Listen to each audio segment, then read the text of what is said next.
रघुपति राघव राजा राम पतित पावन सीताराम। सुंदर विग्रह मेघ श्याम गंगा तुलसी शाल ग्राम। भद्रगिरीश्वर सीताराम भगत जन प्रिय सीताराम। जानकी रमणा सीताराम जय जय राघव सीताराम। रघुपति राघव राजा राम पतित पावन सीताराम। दक्षिण अफ्रीका से भेजा गया एक कालनेमी ने इस मूल भजन को भ्रष्ट कर रखा था। इसे सुधारने का वक्त आ गया है। जय श्री राम। योगेश अनंत काले सभी सुनने वालों को प्यार भरा नमस्कार। मित्रों, अगर मेरा कंटेंट आपको अच्छा लगता है तो लाइक करें, शेयर करें और सब्सक्राइब करना भी ना भूलें। मित्रों, 1765 के दशहरे के मुहूर्त पर माधवराव विदर्भ गया। अब विदर्भ पहुंचा तो निजाम के फौजों को साथ लेके उसने जानूजी भोसले को वहां पे निपटा दिया। ये तो हमने कल देखा। यहाँ दादा के जो कुटिल मंसूबे थे पेशवा विरोधी, उन पर भी पानी फेर गया। भोसले, निजाम और दादा, ये त्रिवर्ग के पेशवा विरोधी संयुक्त अघाड़ी बननी थी, वो अघाड़ी हवा हवा हो गई। उमरखेड़ के पास माधवराव 8-10 दिन निजाम के साथ तालाब के किनारे रहा। मित्रों, ये अद्भुत घटना है। युवा माधवराव था, 20-22 साल का था। निजाम अली भी 30-33-34 साल का युवा था। माधवराव ने बड़ी धूर्तता से दादा को इस मुलाकात से बिल्कुल अनजान रखा था और इसके पहले ही दादा को माधवराव ने उत्तर भेजा था, उत्तर दिशा में भेजा था। इसका सीधा मतलब है कि माधवराव पहले से निजाम से मीटिंग करना चाहता था, लेकिन रघुनाथ राव को उस मीटिंग में नहीं चाहता था, तो रघुनाथ राव को उत्तर दिशा में भेज दिया। अच्छा, अपने निजाम भेटी का ये जो विस्तृत वृत्तांत है वो भी दादा को माधवराव ने स्वयं लिखा है, लेकिन इस पूरे पत्र में राजनीतिक जो कुछ बातें निजाम और माधवराव में हुई, उन बातों को माधवराव ने छाट दिया था। माधवराव लिखता है, 5 फरवरी 1766 स्वतः निजाम अली खान हमारे तंबू में हमसे मिलने आए। दूसरे दिन हम भी उनके तंबू में चले गए। शिष्टाचार की बहुत सारी बातें हम दोनों में हुई। 10 दिन बड़े स्नेहपूर्ण वातावरण में हम दोनों ने गुजारे। पहले दिन अत्यंत शांत और उल्लासित माहौल में बहुत सारी सामाजिक बातें हमने की। मित्रों, उमरखेड़ के नजदीक एक कुरुमखेड़ नामक एक छोटा ग्राम था। उस कुरुमखेड़ के तालाब के किनारे ये दोनों एक साथ वास्तव्य कर रहे थे। समझना पड़ेगा, 1732 में मित्रों बाजी और निजाम एक साथ मिले थे। उसके बाद ये पुनर्योग आया था। जाहिर है 50 साल में पुल के नीचे से पानी तो बहुत बह चुका था, लेकिन फिर भी इन दोनों ने भेंट वस्तुएं आदान प्रदान की, वस्त्रालंकार दे दिए, सभी का आदान प्रदान हुआ। हंसी मजाक में पूरे 10 दिन इन दोनों ने ऐसे गुजारे जैसे दो भाई कहीं कुंभ के मेले में बिछड़ गए हो और 12 साल फिर मिल रहे हो। मित्रों, 8 या 9,000 का खर्चा माधवराव ने इस मुलाकात का महसूल विभाग को लिख के दिया है।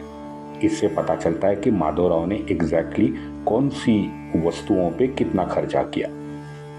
अत्यंत धूर्तता से माधवराव ने बातचीत के राजनीतिक डिटेल जो थे ना, वो राघोबा दादा से छिपाए हैं। और इससे क्या हुआ, इससे दादा और बेचैन हुआ। तालाब के किनारे पेशवा के साथ धोंडोराम और कृष्णराव बल्लाळ, ये दो वकील भी थे। अब इन दोनों से दादा ने इस भेंट की पूरी जानकारी पत्र द्वारा मांगी है।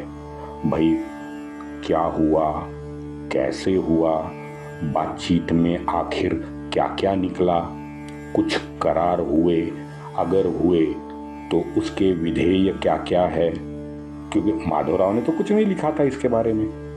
और वैसे तो पहले से ये प्रस्तावित भेंट जो थी ना, ये पुणे में या हैदराबाद में किसी को मालूम ही नहीं थी। ये बिल्कुल अचानक तय की गई ये मीटिंग थी।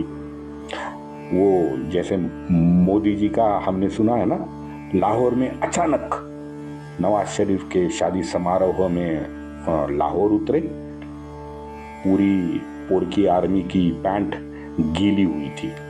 बस उसी तरह की ये भेंट वार्ता थी। मेरे ख्याल से सिर्फ माधवराव को मालूम था कि हमें एक दूसरे से मिलना है। देखिए 1734 के जन्मे निजाम और 1745 के जन्मे माधवराव, 11 साल का अंतर था इन दोनों में, लेकिन दोनों युवा थे। लगता है दोनों के कंधे पर जो गत 50 साल की वितुष्टता का बोझ था ना, वो नहीं था, या कहे कि दोनों ने वो बोझ को हटा दिया था। लेकिन मित्रों, दो विधर्मी नेतागण बिना कोई एजेंडा के एक साथ 10 दिन बगल बगल में रहे हैं। ये इतिहास की अद्भुत घटना है। मैं तो कहता हूं चलो इतिहास छोड़ दीजिए, लेकिन ये 18वीं शताब्दी की एक अत्यंत अद्भुत घटना है। क्यों कह रहा हूं? दादा ने इस भेंट से जमीन पे पांव पटके 50 पत्र भेजे, पत्र पे पत्र भेज के वो परेशान वकीलों को करता रहा, वगैरह वगैरह वगैरह। क्योंकि दादा को, राघोबा दादा को उस मीटिंग का एक एक शब्द, करार के एक एक विधेय, विधेय के एक एक डिटेल जानने की बड़ी उत्सुकता थी। बेचैन हो रखा था। ये लोग कब मिले? अब देखो 5 फरवरी को तो ये लोग मिले। आगे उसी फरवरी महीने में 24 को चंद्र ग्रहण था, 24 फरवरी 1766। अब चंद्र ग्रहण था तो माधवराव वहां से निजाम को टाटा बाय बाय करके फिर से नासिक के पास गोदावरी तट पहुंचा, पूजा अर्चना की। उसके बाद वो नासिक से नजदीक गंगापुर में अपनी मातोश्री के आशीर्वाद के लिए उनसे मिलने चला गया। यहां भी देखो मित्रों, गोपिका बाई स्वयं अपने शब्दों का आदर रखने वाली करारी माता थी। आपने मुझसे सुना होगा कि दादा को देखकर, दादा की प्रेरणा से एक बार वो नासिक के नजदीक गंगापुर संन्यस्त जीवन बिताने जो चली गई, वो उर्वरित जीवन भर कभी भी पुणे नहीं लौटी है। लेकिन जिसके प्रेरणा से वो पुणे छोड़कर गंगापुर गई ना, उस दादा को देखिए, घड़ी में संन्यस्त जीवन बिताने चला गया, घड़ी में आया, घड़ी में चला गया। हाँ मित्रों, ये वैमनस्य अवस्था जिनकी होती है ना, ऐसे लोग अपने शब्दों का भी आदर नहीं रखते हैं। भाई कम से कम जो बोला है तूने, उसको निभाने की क्षमता उतनी तो रख, या बोल मत। हाँ तो बोलता क्यों है? खैर 15 दिन माता की सेवा करके हमारा युवा पेशवा पुणे लौटा है। आप देखोगे इस मुलाकात का असर क्या हुआ। मित्रों, इस मुलाकात का असर अगले 20 साल यानी खरड़ा की लड़ाई जब तक नहीं हुई उस वक्त तक ये टिका रहा। 20 साल बहुत होते हैं, 20 साल पूरी पीढ़ी निकल जाती है। और उसमें भी एक छोटा सा वाकया है। अंबारी के साथ माधवराव ने हाथी भेज दिया था निजाम को। अब ये सुनने में तो ये बहुत मामूली उपहार लगेगा, है ना, लेकिन इस स्पेसिफिक अंबारी के साथ हाथी को भेंट करना, ये मामूली उपहार की चर्चा अगले 10-15 साल तक हैदराबाद दफ्तर में या हैदराबाद दरबार में हमें सुनाई देती है। साफ है, एक तो पता नहीं क्यों, लेकिन इस मामूली उपहार से निजाम बड़ा गदगद हुआ था। आप विचार करें मित्रों, 1772 के माधवराव के निधन के बाद क्या नहीं हुआ है। नारायण राव की हत्या हुई, अंग्रेजों के और हैदर के ये कुटिल कारस्थान और बढ़ गए। अंग्रेज मराठा तो युद्ध भी इसके बाद हुआ है। लेकिन आपको इन सभी अगले 15-20 साल हैदराबाद का निजाम इनमें कहीं नहीं दिखेगा, क्योंकि निजाम ने अपने आप को आलिप्त रखा था। ये निश्चित मित्रों युवा माधवराव की अचाट बुद्धि का, उसके राजनीतिक समझ का ये परिणाम लगता है। आगे जैसे दादा के विषय में तो आपको मालूम है, कोल्हापुर के पास राघोबा दादा की फौज थी। उस फौज को धोड़प के पास पेशवा ने पटकनी दी। मोरोशंग विट्ठल जो था वो मारा गया युद्ध भूमि में, और चिंतो विट्ठल का वही युद्ध में हाथ कट गया। दादा को कैद करके पुणे शनिवारवाड़ा में रखा गया।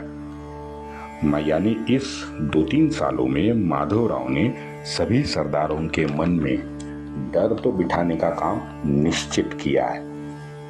बाद में 1766 को जानोजी से कोल्हापुर में संधि कर ली। उसमें लिखे विधेय ने जानोजी को अनुशासित होने के लिए बाध्य कर दिया।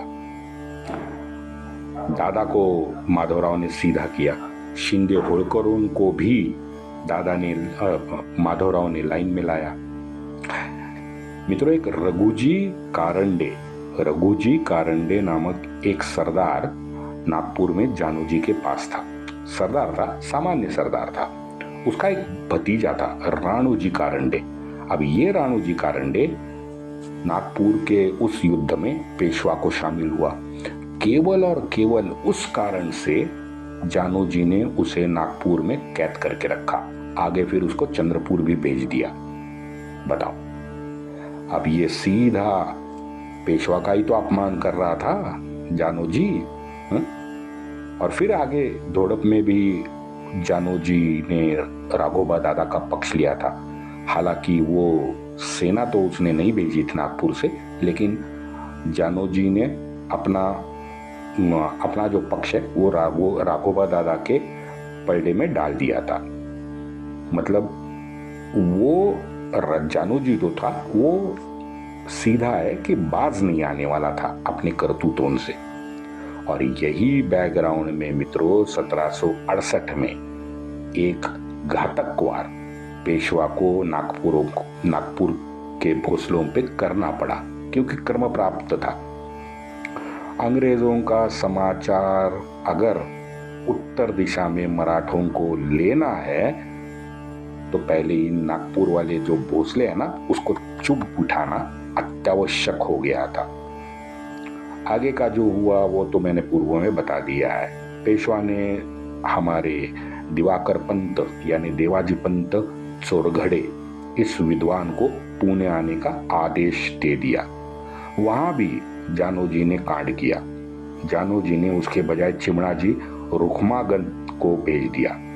अब 21 सितंबर 1768 को पेशवा फिर एक बार जानोजी को लिखता है, चिमणाजी रुखमागंज यहाँ आए हैं।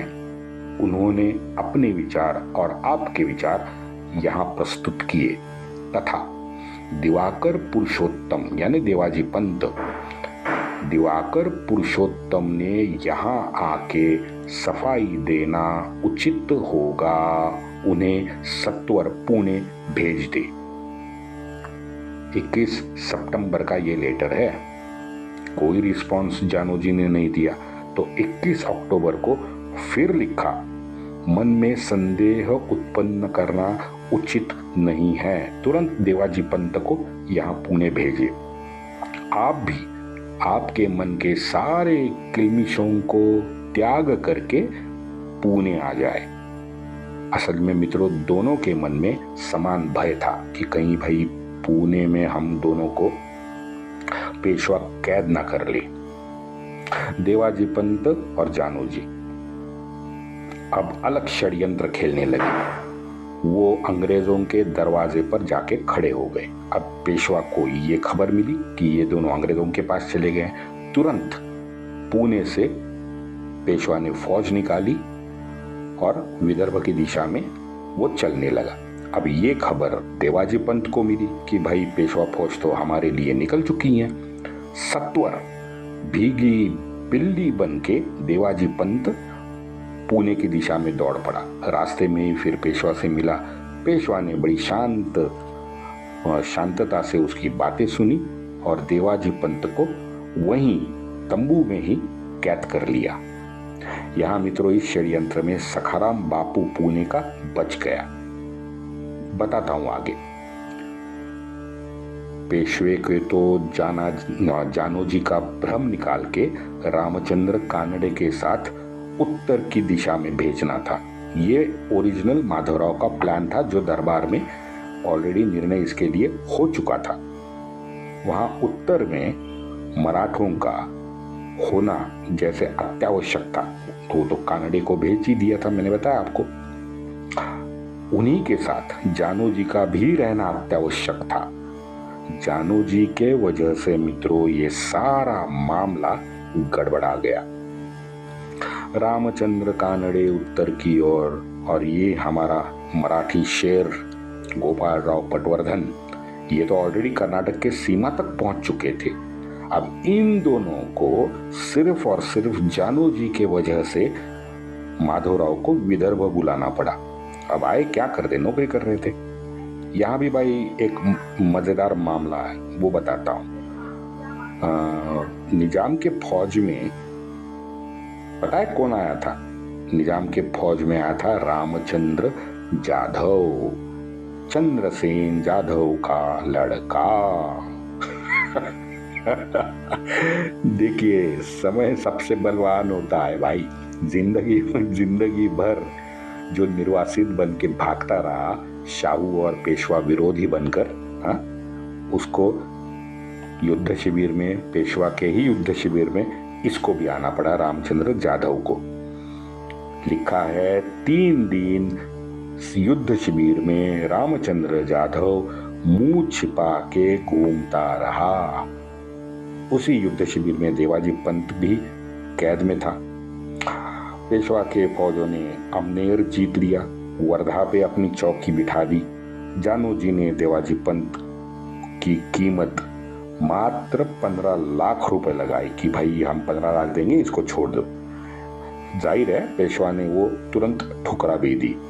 7 जनवरी को मित्रों माधवराव फौज के साथ नागपुर पहुंचा। रामचंद्र कानड़े तुरंत नागपुर से आगे भंडारा गए, भंडारा जीत लिया, वहां भोसले की सेना को परास्त किया। तो लब्बो लबाब ये है कि 65 से जनवरी 1769 तक ये अंतस्थ कालनेमी जितने भी खड़े हो गए थे ना, उनको निपटाने में माधवराव का अमूल्य समय बर्बाद हुआ। इसलिए अंग्रेज और शूजा वहां ऊपर बचे रहे। वंदे मातरम।